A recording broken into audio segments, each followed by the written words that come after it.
This is Doha Heat. Hi everyone, I'm Martina from Argentina. This is Doha Heat, and today it's our second episode. I have the pleasure to have with me Caitlin AbuBaker May. How are you? I'm very well, very pleased to be here. Great. Thank you very much. Thank you for coming. Let me tell you guys, she's a personal trainer and also Muay Thai kickboxing coach. Did I say? Absolutely. Yeah, I just have it here because it's a little bit tricky. But of course, you are more than that, and that's why I invite you here. Thank we met you. last week, and she had a really great story to share with us. And just let's start. I want to tell the audience who you are. Absolutely. Okay. I'm a New Zealander. I have been in Doha for 4 years with my husband, Faisal, who's Sudanese, and a world Muay Thai champion. And we have worked in Doha for the last 4 years as personal trainers, coaches, mentors in fitness and Muay Thai. So we just work independently on our own. We're not backed by a company, or we don't work with a gym specifically. It's just us on our own doing what we do. Which gives us the freedom to be able to do what we do the way we want to do it. And we teach and coach and train women, me primarily with the women. Faisal coaches and teaches a lot of the men, but I work with the women and teach and train them to be stronger, healthier, fitter, a better version of themselves than they can possibly imagine, to be more confident, to be more capable, to be more aware of their physical functionality and what they can do, as opposed to, not ever exploring those challenges and seeing how far they can take themselves. So I work a lot with Muay Thai, incorporated with my fitness training, and that really empowers and strengthens them. I use my skills in that area. I would say I'm definitely the most experienced and well-versed women's Muay Thai coach in Doha. I've been around the sport for a very, very long time, and I've covered all aspects of it. So, from photographing the sport to my husband being a world professional fighter to teaching and coaching myself, both men and women, but at the moment we're focused on the women aspects of things here in Doha because there's a lot of potential, a lot of room to move there, and they're hungry for it. They want it. They want to explore these things and challenge themselves. So giving them the opportunity to do that through fitness and Muay Thai, basically. Yeah. And what do you say? I mean, specifically, for example, I don't know what is Muay Thai means. Okay, so Muay Thai, what's Muay Thai? Cool question. It's a simple question, but it's a really, really cool question. Muay Thai is Thailand's national sport. It's you've got boxing, which is utilizing hands. Okay, so it's all upper body focus, handwork. You've got kickboxing, which is utilizing kicks as well. So you've got your kicks, you've got your knees, and you've got your hand usage.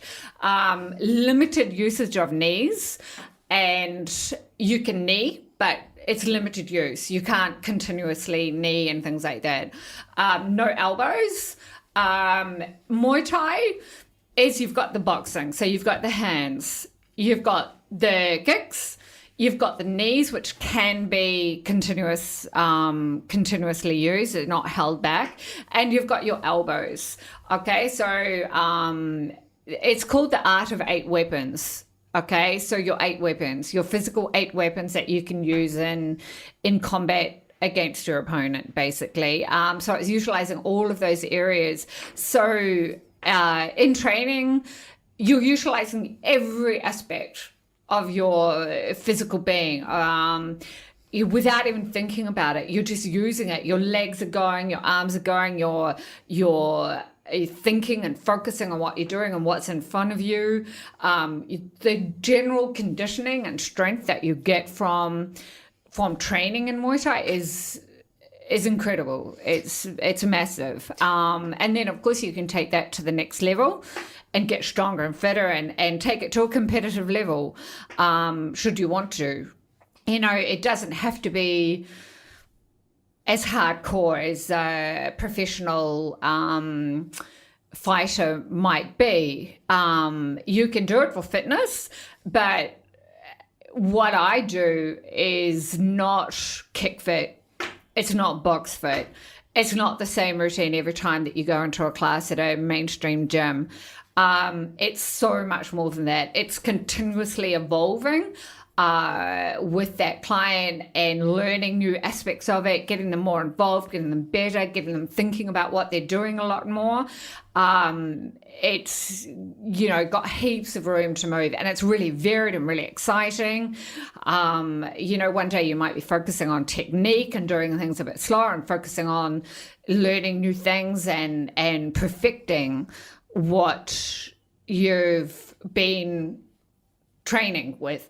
Other days you might be sparring, so you're in your shin guards, you've got your headgear on, and you're, you know, friendly sparring against an opponent doing the same thing. So that really tests your skills. That's a huge confidence builder, and a huge part of the development of being a fighter. You know, you can't fight without someone coming towards you as well. It doesn't work it's not a one-way battle. It's, no, you know, so there's lots of defense, there's lots of aspects to it. And the more involved you get in the sport, you might start just wanting to lose weight and wanting to get a bit more tone and things like that. But you're not even thinking about that when you're training. You're so focused on what's in front of you. And then you get more involved, and you know, you get more involved and you want more and you want more. It's like a positive drug, you know? It's like a positive drug. It really, really is.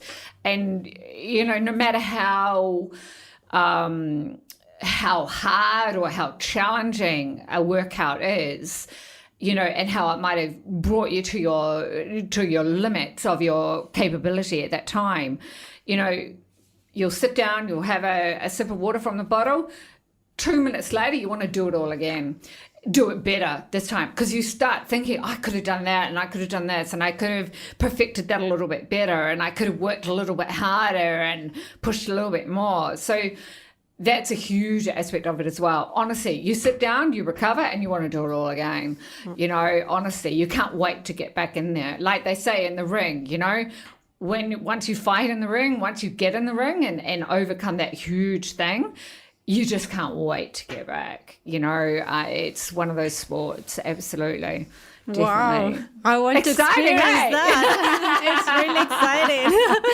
Yeah. But, I mean, yeah. I was thinking, because you told me when we met last week, well, you have different students, you have different experience here, and how you, because I listen to you and everything is so positive. Like, everyone wants to exercise if you are selling like this, you know what I mean? But here, which kind of things can you notice? Like, which kind of achievements women would be able to do if they exercise with you and practice and go ahead with the Muay Thai kickboxing? I mean, there are different aspects, you know, and you told me that last week. Yeah. So based on your experience, what could you say about it? It's a martial art, okay? So, you know, through the sport, there's a lot of taught respect, humility, commitment, discipline, honor, all those things that are part of being a martial artist, right? You learn those even by training fitness, you know, for fitness and health. You know, Muay Thai it's pure escapism from the stresses of life, whether it be your kids, whether it be work, whether it be whatever. It's pure release, because it's pure escapism, because you really don't have the ability to think about anything externally while you're training, right? And that's a huge thing. It's like, you know, if you're angry at work and something's annoyed you, or you unleash, let it go, you know, let it go. One of my girls, you know, she lost her father in a pretty tragic way. And it was dreadful for her, a really hard time. And she came to me and I said, okay, gave her a little space, come back to me. And we absolutely unleashed all the anger inside of her, all the everything inside. And she just let go. And I just let her let go. And that's part of it as well. It's about all the other aspects of your life. If you're training well, you're going to eat better by default. When you train, you're naturally, instinctively more conscious and more aware of what you eat throughout the day. Instead of just thinking of nutrition as on its own and finding it hard and a struggle, once you start training, you're so much more wanting to eat well and things like that. It's, your confidence is built. You discover things about yourself. You learn so much about yourself in all aspects of life. You discover more limits, you discover your boundaries. You discover that, a lot of my clients, they're scared they're going to be too tough, too rough, and it's like, no. You can be beautiful, you can be sweet, you can be soft and beautiful and kind and compassionate, but totally badass at the same time. And that's something that I think I have to make a lot of my clients more aware of from the get-go. They think one defaults the other. No. But that's society, right? That's why. Yeah. That's one of the things that woman needs to be like that. Absolutely. Like dolls. Yeah. And it's one doesn't have to take away the other. And it's like getting them to explore both boundaries. I'm sweet and I'm nice and stuff, but I can kick you too, and I know how, and I've got the confidence to do it. And I think that's a really, really important part of it. And it's sort of, I teach my girls about getting comfortable with being really uncomfortable. It's one of the first things I think that I kind of work with them on is, there's a huge difference between pain and discomfort, and I think that is needs to be addressed quite early on in my training with them, because there's a huge difference. And getting comfortable with being uncomfortable, learning that a bit of sweat, or a bit more than a little bit more of sweat and work and discomfort and sore muscle from training and things, it's a good thing. Is it, like I say to my girls, is it good pain or bad pain? If it's bad pain, yeah, I'll listen, Yeah, of course. If it's positive pain, good pain, yeah, get over it. Halas. Yeah. Don't worry. Yeah. Okay, nice. Thank you for telling me move on. And it's sort of, so, there's all these areas that are explored through what I do, and I just connect them all together. I'm not the most, strongest or fittest or fastest trainer out there at all. But what I do with the girls is empowering them to be the best that they can be. And that's all. They don't have to be the best ever. They just have to be the best that they can be. And part of my job is to teach them how good that they can be as an individual, to teach them how far they can go as individuals. The sky's the limit, but people do have limits. People do. And it's like, as long as you are giving your best on any given day and doing what you can do, the best to your ability, then perfect. You won. Yeah. You're on the winning streak. I just think when you train yourself, when you exercise, when you go through this kind of sporty life, you always start knowing you better. Absolutely. And it's something that maybe we don't know, but I try, and then I just find out, oh, wow, I have the strength enough to go for it. Absolutely. And I just discovered that. People surprise themselves all the time. It's like, how many times do my girls say to me, I can't do that. So just try. And then it's like, fail, no, try again. It's like, and I throw it back at them all the time. It's like, so can you do that? They've just done it. They told me they couldn't. And then they do. And it's like, so can you do that? And then it's like, yeah. It's like, cool realization. Cool. And that's what I'm about. Yeah. Teaching people to be more aware of what their bodies can do for them, and to teach them to be more physically aware, teaching them how important their core is for strength, teaching them how to feel their bodies and become aware of them, to become conscious of them, and to utilize them. Our bodies are a machine. Of course, it's about knowing us. Absolutely. And I think there needs to be in Doha for my girls a lot more education in that respect, a lot more proactive thought given to that area. They can do stuff, and it's being more physically aware, and building that into the culture from kids. Teaching them how to move, how to be active, naturally healthy. I come from New Zealand, so it's like, from day dot, you're active. You're outdoors, you swim, you play, you run around, you got bare feet, and that teaches you physicality. It teaches you how to move your body.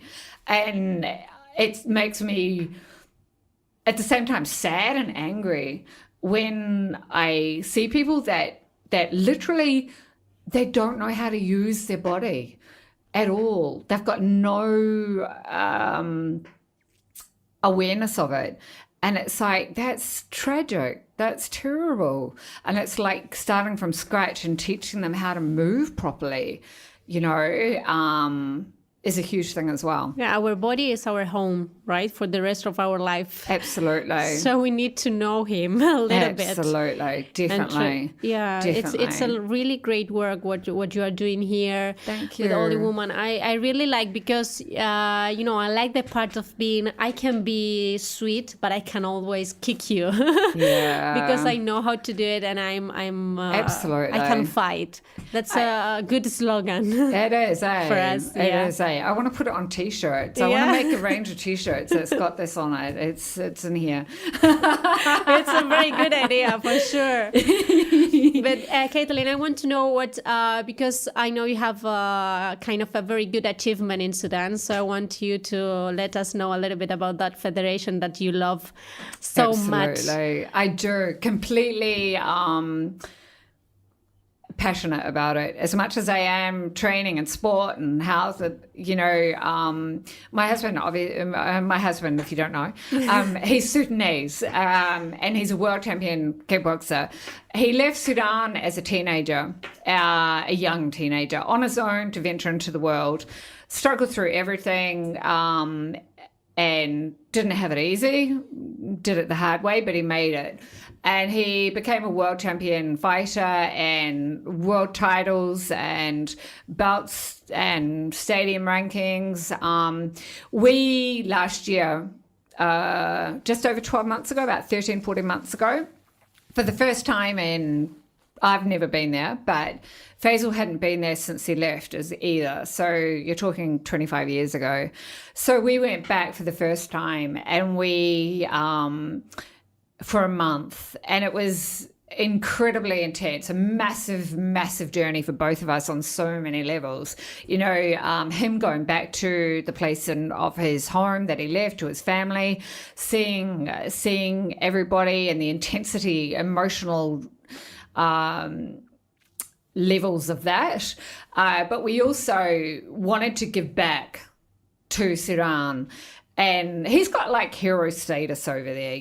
They all know where he's come from and what he's achieved and things. And he's kind of got hero status. And we wanted to give back and pave a way for the young aspiring fighters to have an easier road in the sport than Faisal did, to give them the opportunities that we in our position can provide for them. They have nothing, they don't have gear, they don't have anything, but they've got apart from being genetically gifted, they're huge hearts and they are strong and they have masses of potential on the world Muay Thai stage. And so we wanted to see them explore that. We wanted to give them the way to actually create an income, to create a future through sport, through Muay Thai. You know, it's not easy in Sudan to create an income for you and support your family. And it's like, if we can make a few of them be able to support their families through sport and through what they want to do, then absolutely can't wait to see that happen. And so we set up, the first step was setting up the Federation of Muay Thai Sudan. That took a year of bureaucratic stuff, and it wasn't easy at all. And you're dealing with governments, you're dealing with ministries, you're dealing with people, and it wasn't easy to get that signature that we needed, but we got it in the end. And we then having that federation set up means that the Sudanese young fighters can compete at international tournaments, IFMA and WMC, World Muay Thai Council, and IFMA, which is the International Federation of Muay Thai Amateur, to compete in their international tournaments that are held all around the world, with 30 countries competing at these tournaments. Muay Thai is an Olympic sport now. It's officially an Olympic sport. Oh, I didn't know that. Yeah, 18 months ago, the IFMA and WMC, they got the IOC to get it into the Olympics. It took them 10 years of hard work. But that's why, because it's not so popular, or why?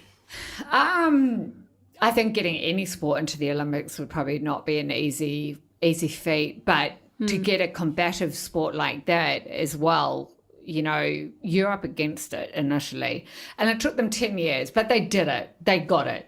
And it was announced 18 months ago. So that's like a whole avenue. That's massive. And it's like, a decade down the track, who knows? A decade, maybe 15 years. Maybe 20 years, you've got a Sudanese team competing in Muay Thai at the Olympics. I mean, how's that? And that couldn't ever happen if we didn't have to establish the federation in Sudan. And it's like, so now we actually a month ago took a team of 12 with the coaches and trainers to Abu Dhabi to compete in the Arab Muay Thai Championships, which was amazing. For most of them, it was the first time they'd had a passport and the first time they'd been out of the country. And to represent their country with 13 other countries at the tournament, and to see what they're up against in terms of the caliber of other athletes and what they need to do in order to become stronger and better, and things against countries that have had more experience. They've been around longer. They know the ropes. They know how hard you have to train. They know what to do and how hard it is to get there. Whereas it was pretty much their first experience exploring and seeing, how good they're going to have to be. And it's like, so now they've all gone back to Sudan, and they know what they've got to do and how hard they've got to train and how committed they've got to be. They know they've got to have the right gear. They know this, they know that, and they can work with that. And then there'll be other tournaments that we take them to over the next years, whatever. And they'll get better and better and stronger. And, we came back in Sudan in the Abu Dhabi Championships with 2 medals. Wow. It's like, that's incredible. I don't care what medals they were. That doesn't matter. But, that's incredible. And it's like, so it's only going to get bigger and stronger. And we support them through the federation as much as we can by, currently I've got 500 kilos of gear, boxing gear, equipment, and running shoes to get to Sudan. And, providing them with the gear and the experience that they need in order to train more professionally and be able to be competitive on the international circuit. They're starting from scratch. They've got nothing. and that's their reality. And it's like with us in the picture, the Federation in the picture, we can start building that, giving them the bags that they need, giving them the gear that we need and stuff like that. They can dream. Yeah, they've got the tools. Yeah. They've got the heart. They just need the tools. And that's what we're there to put in place. And the guys that work with us on the board in the Federation in Sudan are amazing. We've got a team of 3 or 4 really committed people that are working with us. Obviously, we're not there. We live in Doha. We don't live there. So it's, difficult. Yeah, but even from here, you are working for them. Absolutely. Yeah. And it's exciting. They've got a future. They could, like you said, they can dream. Yes. It's possible. If Faisal can be a world champion the hard way, these guys can create a living and be champions. Yeah, but as you said, from us, like for us, our culture, our countries, we born in a culture with all this stuff. Yeah. Like we have it, but what about these kids? Absolutely. They didn't have it, so it's like it's and unbelievable. It's all they need. It's all they need. They've got the good genetics. They've got the heart and the strength. They're not soft people. They're hard and they're life toughened people. And it's they want amazing. to improve, right? They want to improve in their life. And when we were in Sudan, we held like a seminar. 2 weeks seminar, 4 hours training a day for 2 weeks. And there was like about 60 to 80 young fighters coming, all ages, female as well and male.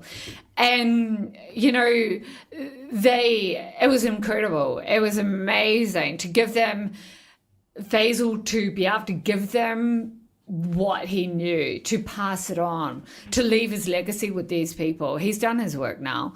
He's fought enough times and 300 odd, but now it's their turn. And that's what it's about now. It's not about him anymore. It's about them now. Yeah. And it's incredible. They're so tough. Yeah. There's a couple of them that, even though they're not experienced, as much, and as we might be, because the opportunities haven't been there, we look at them, and there's a couple of them that we saw training for like a couple of seconds, and it's just like, yeah, this one, he'll make it. Get him a passport. He doesn't have a passport.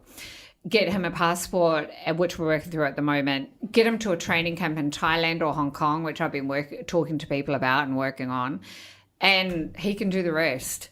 He can train, he can learn, he can gain experience, he can fight, he can earn money for his family and take it back to Sudan. Yeah, of course. Of course. It's giving them possibilities, and that's what we're about. So it's really exciting. It's something that the more we get into, the more time it takes and the more involved we become. So it's progressive. It's great to have this kind of stories here in our podcast to let the audience know how useful can you be with your work, and sometimes you need to help someone, right? Yeah. It's our time to do that. If you have a chance, just absolutely go ahead and help someone. It's great what you've done. Definitely. Thank you very much for coming. I love your story, and we always be supporting you here in Doha with the sport. You can always contact us, of course. I'll be there for you, and we will support women to go through this kind of exercise and empowerment and all the stuff that you all they have to do is give me a call. Of course. I'm here. I'm completely accessible. Do you want to say your phone number or your email or something? Yeah, you can call me, message me on WhatsApp. +974. What is it? 5509-1985. Great. Buzz me a message. Don't hold back. Don't be shy. Don't be afraid. It's only me. It's only me. I talk back. I'm real as well. So give us a call. Have a chat. Yeah. Absolutely. Whether it's in regard to training or exploring those avenues, or whether it's about what we do in Sudan and you want to contribute or help or provide some sort of input in that direction, totally, just get in touch. What we do, we can't do on our own. we can't do it all on our own. So to hear from people that can help or support in some way, absolutely. But yeah, come and train with me, absolutely. Great. Thank you very much for having this nice talk with us and share all your story. It's been an absolute pleasure. Okay. So we'll see you in our next episode next week. I hope you enjoy this wonderful woman. Okay. Bye-bye. See you. Thank you very much. This is Doha Heat.